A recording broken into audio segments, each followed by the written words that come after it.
The gun pressed cold against my spine as Marcus's breath heated my neck. "Don't move, baby," he whispered, his free hand sliding up my thigh beneath the silk dress. "My boss is watching through the camera. One wrong move and he'll know you're a cop." My heart hammered against my ribs. 3 months undercover, 3 months of letting Marcus Delacroix, drug kingpin, murderer, the man I was supposed to bring down, touch me, kiss me, take me to his bed. 3 months of telling myself it was just the job. But the way my body responded to him right now, pressed between his hard chest and the marble counter of his penthouse kitchen, gun and all, that wasn't acting anymore. "The safe code," his boss Victor's voice crackled through Marcus's earpiece, loud enough for me to hear. "Make her give it up or put a bullet in her pretty head." Marcus's lips brushed my ear. "I know who you are, Detective Riley Chase, known for 2 weeks. His hand gripped my hip possessively. "So here's the question that decides if you live or die tonight. Was any of it real for you?" My service weapon sat useless in my purse across the room. My backup team wouldn't breach for another 20 minutes. And God help me, even with his gun against my spine, my body still ached for his touch. "Marcus." Because it was real for me. His voice cracked, raw and desperate, every fucking second. Then the lights went out, and all hell broke loose. I stared at the file on Captain Morrison's desk like it might bite me. Marcus Delacroix, 28, suspected head of the Delacroix drug empire after his father's assassination. Military background, dishonorably discharged for reasons the file kept classified.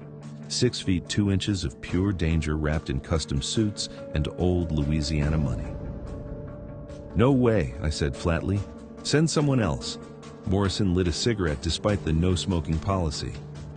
"You're the only one who can pull this off, Chase. You're young, you're beautiful, and you don't have a record in the system he can trace. Plus," he slid another photo across the desk, "you're exactly his type." The photo showed Marcus with his arm around a woman at some charity gala.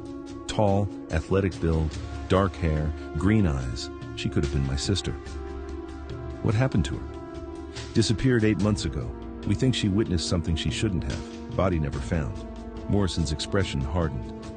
"We've been trying to infiltrate his operation for 3 years. He's smart, paranoid, and he kills anyone who betrays him. But he's also been looking for someone since Isabel vanished, someone to fill that void. So I'm bait. You're justice. This bastard has flooded our streets with enough fentanyl to kill thousands. Young kids, Riley, high school students. And he does it all while throwing charity galas and donations to children's hospitals." Morrison leaned forward. "We need someone on the inside, someone who can get close enough to access his private files, his real business, dealings, someone he'll trust. Someone he'll fuck, you mean? If that's what it takes." I should have walked away, should have told Morrison to shove his suicide mission up his ass. But I looked at that file again, at the crime scene photos of overdose victims, some of them barely 16, and I heard myself say, "How do I meet him?" Morrison smiled grimly. "He owns a club in the French Quarter, Midnight Oil, goes there every Friday night. You'll accidentally spill a drink on him, apologize profusely, and let nature take its course." "That's your master plan? Spill a drink?" "Marcus Delacroix is a predator, Riley, but he likes the chase. You give him something to hunt and he won't be able to resist." The club pulsed with bass so deep I felt it in my bones. Red lights painted everything in shades of sin. I'd dressed carefully. Black dress that hugged every curve but didn't scream desperate, heels high enough to make my legs look endless, hair loose and wild around my shoulders. I looked like I belonged in his world, but wasn't trying too hard to get there. Marcus sat in the VIP section with 3 other men, all of them screaming money and danger. But he was the one my eyes kept finding. Dark hair swept back from a face too beautiful to be trusted, sharp jaw, full lips that curved into a smile at something one of his companions said. And eyes. Jesus, even from across the club I could feel them, dark and intense and calculating. I made my way to the bar, positioning myself perfectly. Ordered a whiskey sour. Waited. 15 minutes later, Marcus stood to leave the VIP section, heading toward the bathrooms. I timed it perfectly, turning from the bar just as he passed, my drink sloshing out of the glass and splashing across his crisp white shirt. "Oh my God," I gasped, grabbing napkins and making it worse by pressing them against his chest. "I'm so sorry, I didn't see." His hand caught my wrist, strong, controlled. The napkins fell forgotten. "It's fine," he said, and his voice did things to my insides that no criminal's voice should do, deep and smooth with a hint of Louisiana drawl. "Though you're making it worse." I looked up, meeting those dark eyes, and felt the earth tilt. Photos didn't do him justice. This close, I could see the small scar cutting through his left eyebrow, the shadow of stubble along his jaw, the way his lips parted slightly as he studied my face. "I really am sorry," I breathed, playing flustered. "Let me buy you a drink, or pay for dry cleaning, or have dinner with me tomorrow." Not a question, a statement. "I don't even know you." His smile was slow and predatory. "Marcus Delacroix." "And you are?" "Riley." I offered my hand. He took it, but instead of shaking, he turned it over and pressed his lips to my wrist, right over my racing pulse. The kiss burned. "Riley," he repeated like he was tasting my name. 8 o'clock tomorrow. I'll pick you up." "You don't know where I live." "I will by morning."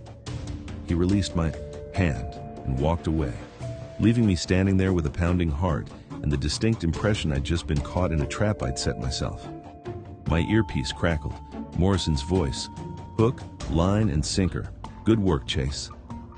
I touched my wrist where his lips had been and felt sick. This was already more complicated than it should be. Marcus picked me up in a black Mercedes that probably cost more than my annual salary.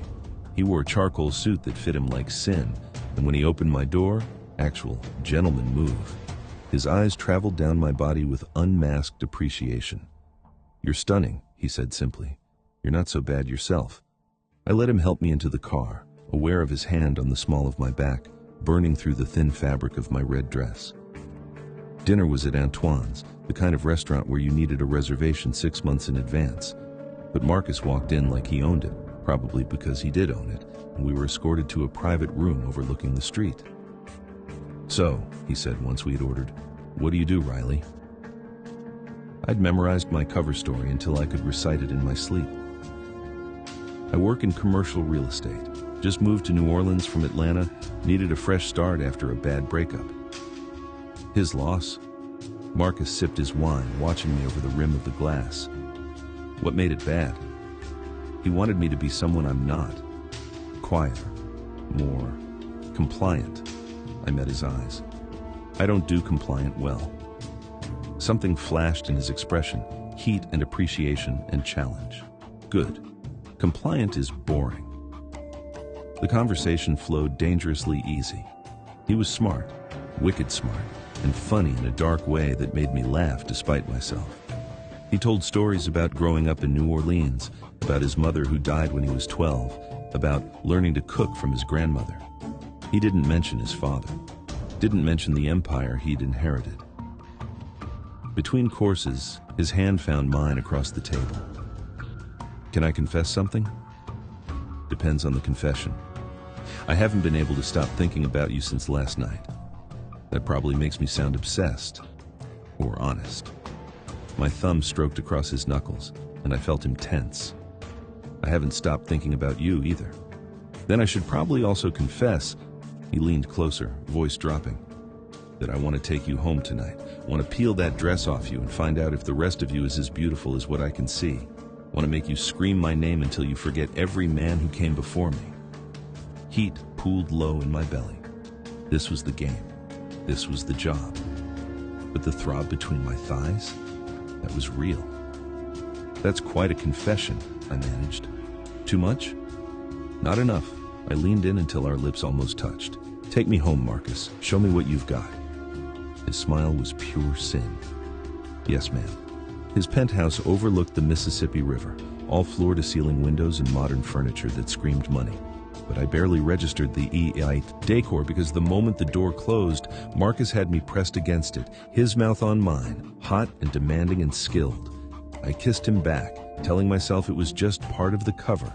But when his hands slid up my thighs, pushing my dress higher, when he lifted me and I wrapped my legs around his waist, when he carried me to his bedroom without breaking the kiss, that wasn't acting.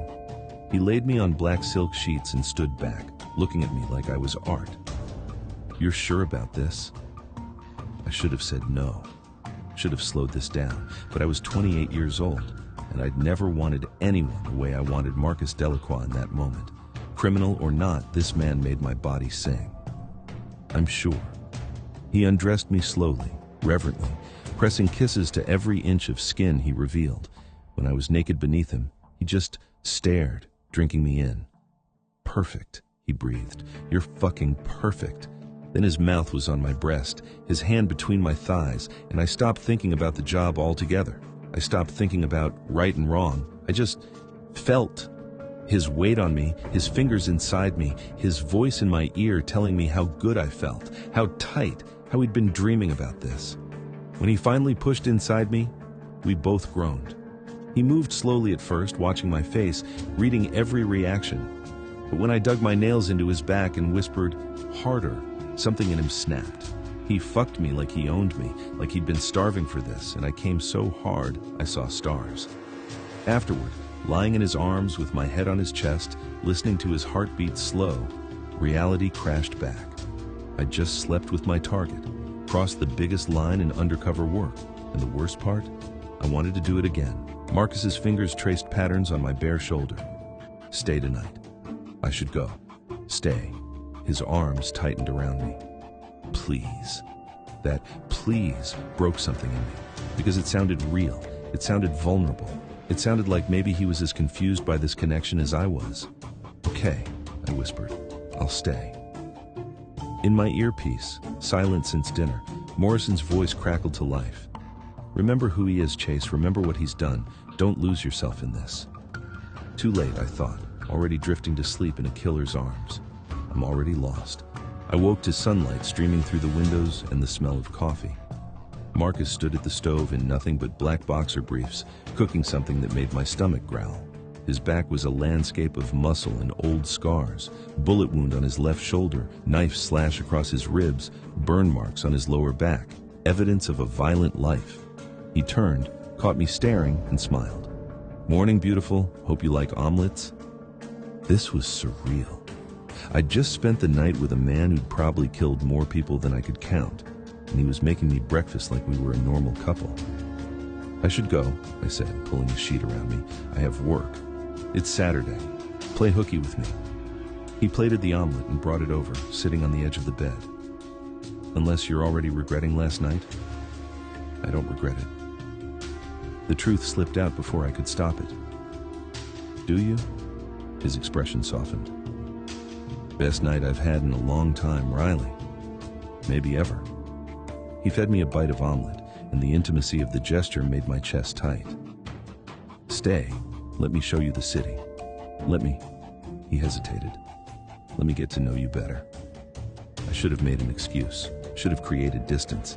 Instead, I found myself nodding. Okay. One day turned into 3, turned into a week, turned into Marcus calling me every morning, taking me to hidden restaurants and jazz clubs, introducing me to his grandmother, holding my hand as we walked through the French Quarter like we were falling in love. And maybe we were. That was the problem. Marcus's grandmother, Colette, was tiny and fierce and saw right through me. She studied me over Sunday dinner, actual family dinner with Marcus's 2 younger sisters, his uncle, and various cousins. And her eyes missed nothing.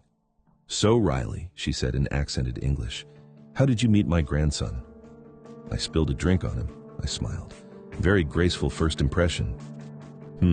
Colette sipped her wine. "And what do you want from him?" The table went quiet. Marcus's jaw tightened. "Grand-mère, it's a fair question," I interrupted, meeting her gaze steadily. "I don't want anything except more time with him. I looked at Marcus, saw the vulnerability in his eyes. "He's unlike anyone I've ever met." Something shifted in Colette's expression. She nodded slowly. "Good. My Marcus, he's had too many women who wanted his money, his power. They didn't want him." She reached across the table and squeezed my hand. I think, you see him. That's rare." After dinner, Marcus pulled me into the garden, away from his family's curious eyes. "I'm sorry about her. She's protective. She loves you. That's not something to apologize for." He turned me to face him, hands on my hips. "I'm falling for you, Riley. I know it's fast, I know it's crazy, but I need you to know that. Because if this is just casual for you, tell me now, before I'm in too deep. My heart cracked, because he was already in too deep, and so was I. And when this ended, when I arrested him and destroyed his life, it would destroy us both. It's not casual, I whispered, hating myself for the lie, hating myself more for the truth underneath it. I'm falling too. He kissed me then, sweet and desperate, and I felt tears prick my eyes. I was the worst kind of traitor, the kind who meant every word. Morrison met me at a safe house across town. He took one look at my face and swore. You're sleeping with him. It's part of the cover. Bullshit. You're sleeping with him because you want to. I can see it all over you. He paced the room. This is exactly what I was afraid of. You're compromised, Chase. I'm not compromised. I'm getting close to him. That was the goal. The goal was intelligence. Have you accessed his files, his business records, found any evidence we can use? I'd been in his penthouse dozens of times, had full access to his home office, and I'd found nothing. Because I hadn't looked. Because every time I thought about betraying Marcus, my stomach turned. He's careful, I said weakly. Everything's encrypted. Then get the encryption key. Pillow talk, morning coffee, however you need to do it, because we've got word he's moving a major shipment next week. If we don't have evidence to move on him before that happens, those drugs hit the streets and more kids die. You understand me? I understood. I just didn't know if I could do it anymore. That night, Marcus sensed something was wrong. We were in his bed post-sex and he tilted my face up. Where'd you go just now? Nowhere. I'm here. Your body's here, but your mind went somewhere I can't follow. His thumb stroked my cheek. Talk to me, baby. Whatever it is, we can handle it. The endearment broke me. I couldn't keep lying to this man who'd been nothing but honest with me, who'd opened his life, his family, his heart. I'm scared, I admitted, which was at least partially true. Scared of how much I feel for you. Scared of what happens when you realize I'm not what? Perfect? Riley, I don't want perfect. I want real. I want you, messy and scared and whatever else you're hiding, all of it. He rolled on top of me, settling between my thighs, his eyes intense. You've got secrets. I know that. Hell, so do I, but this, he pressed his forehead to mine. This is real. Tell me you feel it too. I feel it, I sobbed, and when he kissed me, I tasted my own tears. God, Marcus, I feel it. We made love slowly that night, clinging to each other like we both knew the storm was coming. And when he fell asleep with his arms around me, I stared at the ceiling and made a choice that would change everything. I was going to tell him the truth. I requested an emergency meeting with Morrison, told him I was pulling out, told him to find someone else because I couldn't do this anymore. He laughed, actually laughed. You think you can just walk away? You're a cop, Chase. You took an oath, and Marcus Delacroix is a criminal who deserves to rot in prison for what he's done. Then find another way to... There is no other way. You're already in. He trusts you. This is our best shot, and you're going to see it through. And if I refuse? Morrison's expression went cold. Then I'll burn your cover myself. Send Marcus evidence that you're a cop. Let him deal with you however he deals with traitors. We both know how that ends. The threat hung between us. Marcus killed snitches. Everyone in the department knew that. If Morrison exposed me, I wouldn't just lose Marcus, I'd lose my life. You're a real bastard, you know that? I'm a bastard who's going to stop a drug kingpin, with or without your cooperation. Choose wisely, detective. I chose survival. Chose to keep playing the role. But something had shifted. I wasn't working for justice anymore. I was working to stay alive long enough to figure out how to save us both. The problem? I didn't know if that was even possible. Marcus asked me to grab his phone from his office. Simple request. But when I walked in, I saw his computer unlocked, files open, and against every instinct I looked. Shipping manifests, financial records, names and addresses of distributors, everything Morrison wanted, everything that would put Marcus away for life. And underneath those files, something else. Photos of me from before we met, at the police academy, in my uniform, with Morrison at the station. He knew. My hands shook as I grabbed his phone, mind racing. How long had he known? Why hadn't he killed me? Unless... Find what you were looking for? Marcus's voice came from the doorway, quiet and dangerous. I turned slowly. He stood there in dark jeans and a black t-shirt, arms crossed, expression unreadable. Marcus, Detective Riley Chase, he said my full title like it tasted bitter. 28 years old, 5 years with NOPD, 3 commendations, excellent marksmanship, even better undercover skills apparently. He stepped into the room and I backed up instinctively. How long were you going to keep fucking me before you arrested me? It's not like that. No? Then what's it like, baby? He crowded me against the desk, not touching, but his anger filled the space between us. Did you laugh about it with your captain? Compare notes on how easy it was to manipulate the stupid criminal? I never thought you were stupid, and I never... My voice broke. I never wanted to hurt you. But you did. You are.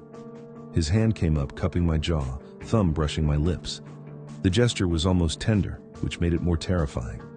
Question is, what do I do about it? My service weapon was in my purse, on the couch, 10 feet away. I'd never reach it before he stopped me. And even if I could, would I use it? Could I shoot the man I'd fallen in love with? So kill me, I said, lifting my chin. That's what you do to traitors, right? Kill me and get it over with. His eyes flashed with something raw. I don't want to kill you, Riley. I want... He stopped, jaw working. I want you to tell me if any of it was real.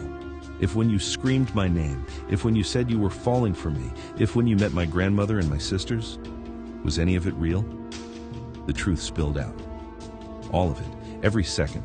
I was supposed to seduce you, get information, and walk away clean, but I fell in love with you instead.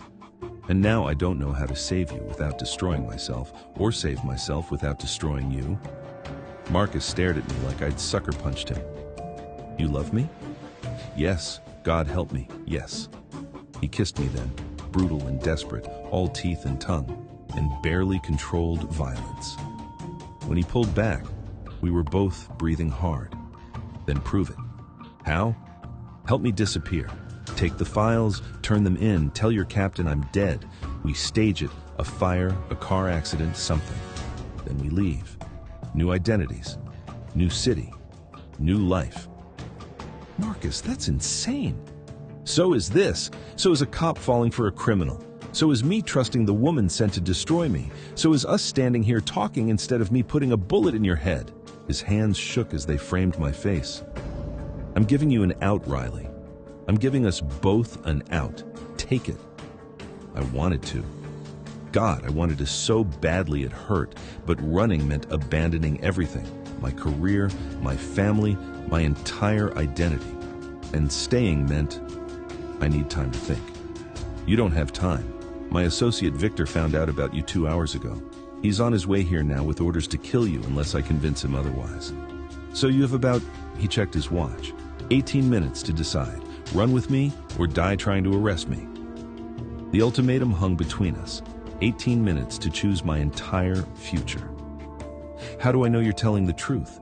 That this isn't just another manipulation?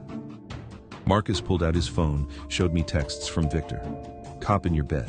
Kill her or I will. On my way. The texts were time-stamped 15 minutes ago. Okay, I breathed. Okay, what's the plan? We worked fast. Marcus had a contingency plan. He always had contingency plans, which included fake IDs, offshore accounts, and a boat docked at the marina. But first, we had to convince Victor he'd killed me. He'll want proof, Marcus said, pulling out a burner phone. Photos. Something he can show his boss. So we fake my death. Exactly. He grabbed a bag from his closet, makeup, fake blood, the kind of props someone keeps when they live a violent life. But it has to look real. Victor's not an idiot. 10 minutes later, I looked dead. Throat slit, blood everywhere, eyes glazed and staring. Marcus took photos from multiple angles, his hand shaking slightly as he positioned my body. This is fucked up, he muttered. This whole situation is fucked up. The penthouse door burst open. Victor walked in with 2 other men, guns drawn. He saw me on the floor and smiled coldly. Well done, Marcus. I was worried you'd gone soft. Marcus stood, blood on his hands, theatrical blood, but Victor didn't know that, expression stone cold. I'm never soft. She was a liability. I handled it. Victor walked closer, studying my corpse. My heart hammered, but I kept my breathing shallow, eyes unfocused. One of his men kicked my leg. I didn't react. "Dump her in the river," Victor said finally, "and clean this place. Police will be looking for her." "Already handled. I'll take care of the body personally." After they left, Marcus pulled me up, both of us shaking. Jesus Christ, that was close. Too close. We need to leave, now. We had 30 minutes before Victor expected confirmation of my body's disposal. 30 minutes to get to the marina, get on the boat, and disappear. We almost made it. Morrison was waiting at the boat, with backup, with guns pointed at both of us. "Nice try, Chase," he said. "Did you really think I wouldn't have you under surveillance?" My stomach dropped. "Morrison, save it. You're under arrest for conspiracy, obstruction of justice, and aiding a known criminal." He smiled coldly at Marcus. "And you're finally going where you belong. Prison." Marcus's hand found mine, squeezing once. "Run," he whispered. "What? No!" He shoved me toward the water. "Run!" Gunfire exploded. I dove off the dock as bullets tore through the air, hit the freezing water, went under, heard more shots, shouting chaos. When I surfaced, gasping, Marcus was on the dock, hands up, surrounded by cops. Our eyes met across the distance. His were full of relief that I'd escaped, even though it cost him everything. Morrison aimed his gun at Marcus's head. "Any last words?" Marcus never broke eye contact with me. "I love you, Riley. Remember that." Then Morrison pulled the trigger, and my world exploded into horror. They fished me out of the river half dead from hypothermia, arrested me the moment I could stand. Now I sat in a holding cell, charged with treason, conspiracy, and being an accessory to murder, because Marcus Delacroix wasn't dead. Morrison's bullet had missed, deliberately, I realized later, because Marcus was more valuable alive. The department needed him to testify against his entire organization in exchange for a reduced sentence, and he'd agreed. On one condition, immunity for me. Morrison visited me in the cell, looking smug. "Your boyfriend really loves you, gave up everything, his empire, his family, his freedom, to save your sorry ass." "Where is he?" "Federal holding, singing like a canary.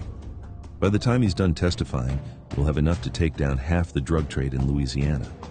He leaned against the bars. "You should be grateful. You were looking at 20 to life. Now you're walking away with nothing but a forced retirement." "I want to see him." "Not possible. He's in protective custody. No visitors."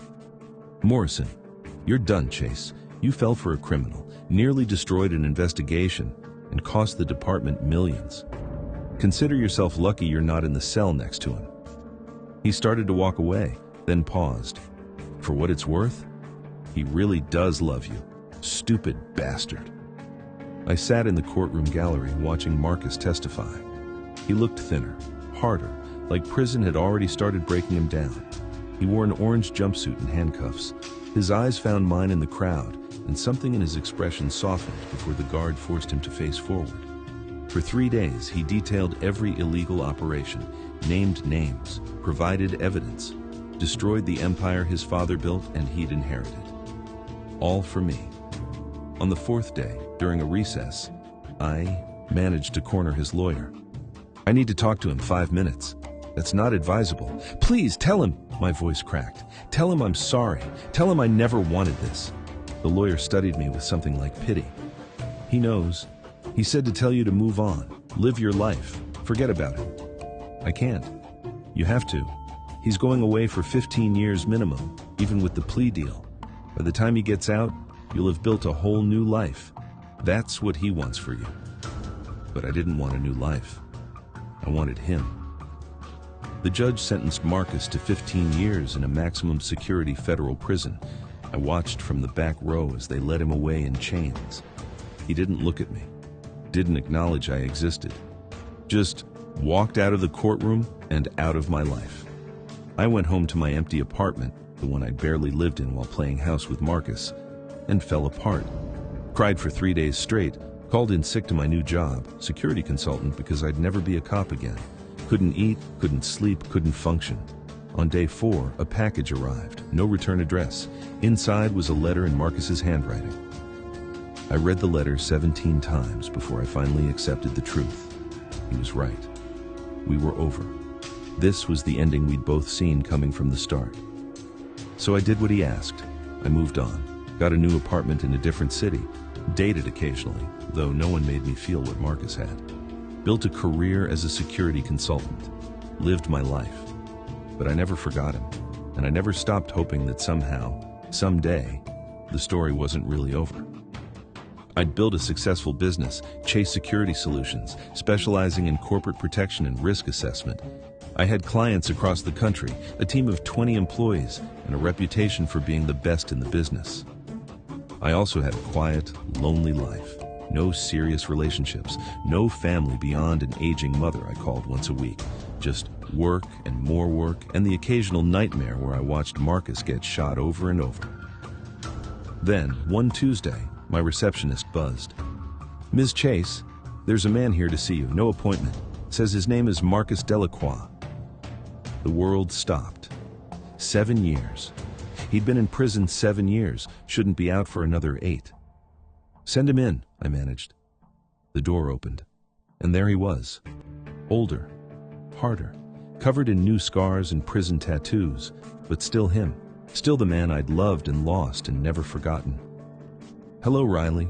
I couldn't breathe, couldn't speak, just stared like he might disappear if I blinked. "I know I'm the last person you want to see," he said quietly, standing in my doorway like he was afraid to come closer. "But I had to." He ran a hand through his hair, and I noticed it was longer now, pulled back in a low ponytail. "I got out early. Good behavior and continued cooperation with federal investigations. And the first thing I did was find you." "Why?" It came out as a whisper. "Because I never stopped loving you. Because 7 years in prison taught me that life's too short to let fear make decisions. Because..." He stepped into the office, closing the door behind him. "I'm hoping you'll give me another chance. Not to be what we were, but to build something new.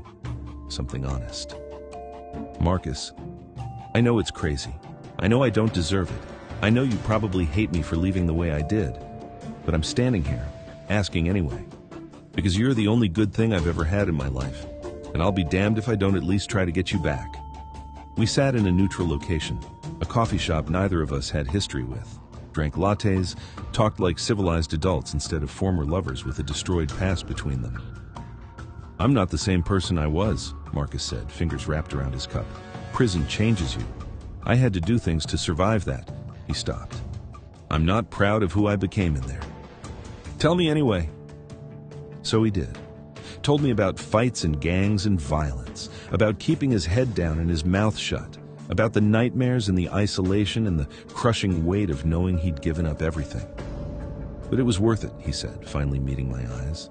"Because you're out here, safe, living your life. That's all I wanted." "I'm not safe," I admitted. "I'm functional. There's a difference. Marcus, you broke me when you left. I rebuilt myself, but the cracks are still there. Then let me help fix them.